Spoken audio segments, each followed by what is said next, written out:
Dear students அனைவருக்கும் வணக்கம். நீங்கள் இப்போ பார்த்துட்டு இருக்கிறது சிம்பிள் ரெசிம் இன்ஃப்ளோரசன்ஸ், தனித்த ரெசிம் என்று கூறுவார்கள்.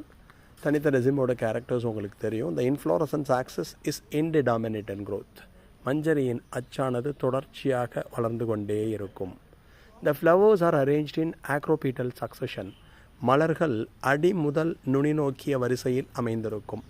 இளமலர்கள் மேலே இருக்கும், முதிர்ச்சி அடைந்த மலர்கள் கீழே இருக்கும். இந்த இடத்துல பாருங்கள், தெரியும் பாருங்கள். இளமலர்கள் யங் ஃப்ளவர்ஸ் மேலே இருப்பா, மெச்சூர்டு ஃப்ளவர்ஸ் கீழே இருப்பா. Centripetal pattern of flowering, மைய நோக்கு மலர்ச்சி முறையானது காணப்படும். அதாவது ஓரத்தில் இருக்கிறது ஃபஸ்ட்டு பூக்கும், நடுவில் இருக்கிறது லாஸ்ட்டு பூக்கும். இந்த இடத்துல பாருங்கள், பெரிஃபெரியில் இருக்கிறது ஃபஸ்ட்டு பூக்கும், அப்படியே உள்ளே வந்தெல்லாம் யங் ஃப்ளவர்ஸ் லாஸ்ட்டாக பூக்கும்.